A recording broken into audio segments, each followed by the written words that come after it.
Hello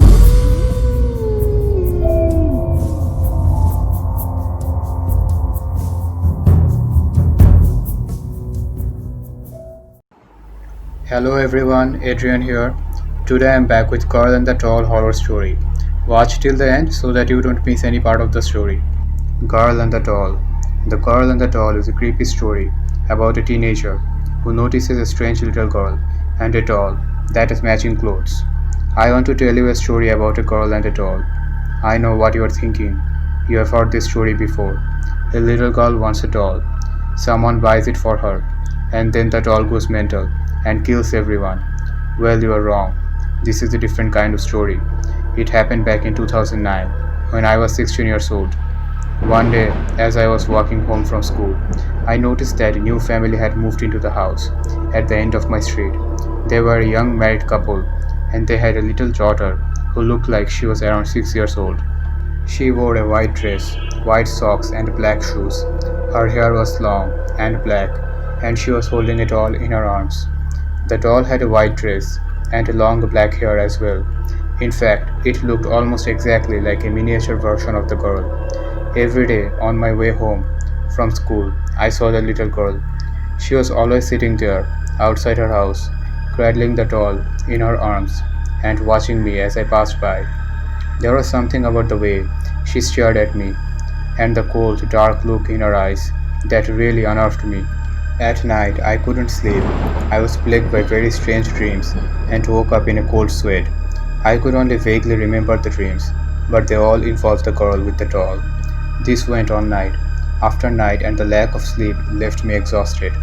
There was an old lady who lived next door, and she was very inquisitive. She was one of these old women who knows everything about everyone. She was always eavesdropping and sticking her nose into other people's business. One day, as I was walking to school, she grabbed me by the arm and in hushed tones, she said she had something to tell me. She wanted to talk about the family who moved into the house at the end of the street. You don't want to mess with them, she told me. They are not good people.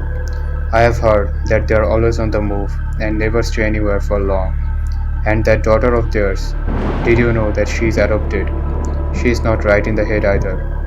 I have heard rumors that she is the offspring of the devil, and that doll she carries around is not a doll at all, but a demon made in her image.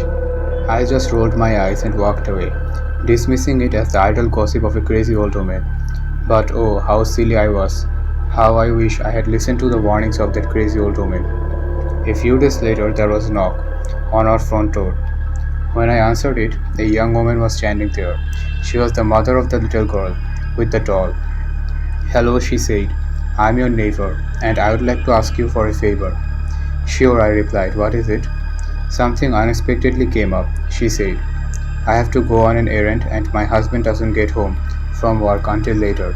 I'll only be gone for a few hours, but I need someone to look after my daughter while I'm away. I know it's short notice, but would you take care of her? Of course, I said. What's your daughter's name?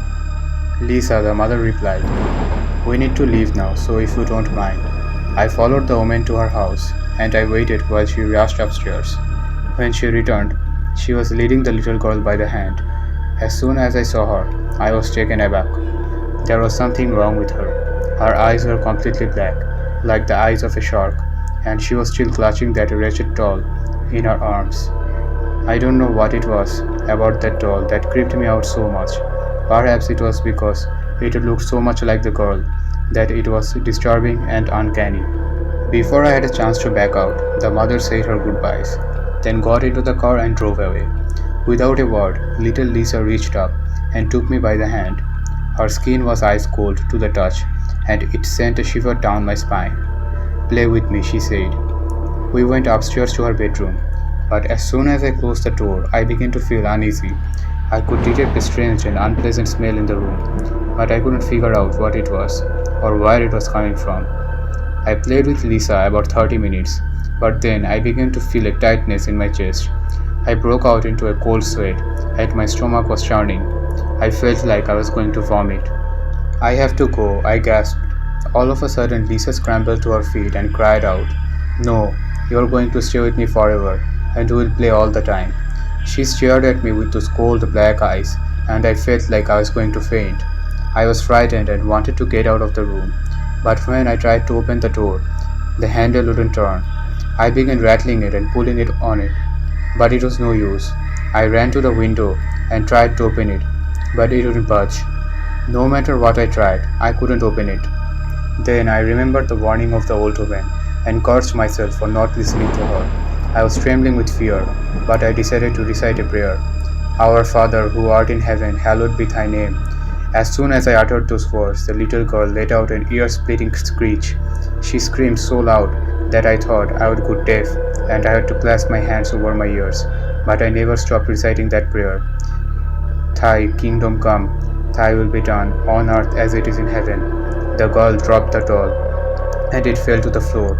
All of a sudden it came to life, and came at me, gnashing its teeth, and scratching with its claw hands like a feral animal. I tried to kick it away, but it jumped at my neck and tried to tear my throat out. I fell backwards on the bed, desperately trying to fight the doll off. It was a terrible struggle. The doll was thrashing back and forth, scraping me and tearing at my clothes. Every time it got its hand around my neck, it started to throttle me. Eventually, I got the upper hand. I grabbed it by the legs and swung it with all my might, smashing its head against the wall. It hit the wall so hard that it left a dent in the plaster. A crack split the doll's face in two, and thick black smoke began pouring out. Give us this day our daily bread, and forgive us our trespasses, as we forgive those who trespass against us. The doll lay on the floor, shaking and wriggling, flopping back and forth like a dying fish. The doll's head split wider, and the smoke billowing out of it grew thicker and thicker. And lead us not into the temptation, but deliver us from evil. Amen. When I finished reciting the prayer, Lisa was lying in the middle of the room, unconscious, and the doll was little more than a steaming pile of molten plastic, hissing and bubbling on the carpet. Just then, Lisa's mother came home. She ran upstairs and burst into the room, demanding to know what had happened.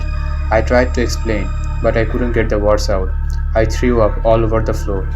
When Lisa regained consciousness, she said that she remembered nothing, nothing at all. I looked at her eyes. The blackness was gone, and now they were a bright, vibrant shade of blue. 3 years later, when she was only 9 years old, Lisa died suddenly. She drank an entire bottle of bleach, and it corroded her insides. She died in tremendous pain, screaming and crying in agony as her organs slowly broke down and dissolved. The doctors ruled it an accident, but everyone suspected that she had taken her own life. Her parents were devastated. Nobody could explain why a girl so young would do such a thing. A week after the funeral, her mother and father moved out of the house. It held too many bad memories. As they were going through Lisa's bedroom and packing up her belongings, they found something glued to the back of her mirror. It was a photo of Lisa and the doll. On the other side, written in a childish scrawl, was a message. She has returned to us. For those who answer our call will be damned forever. Thank you all for watching. If you liked the video, please subscribe to our channel and comment your thoughts about this video.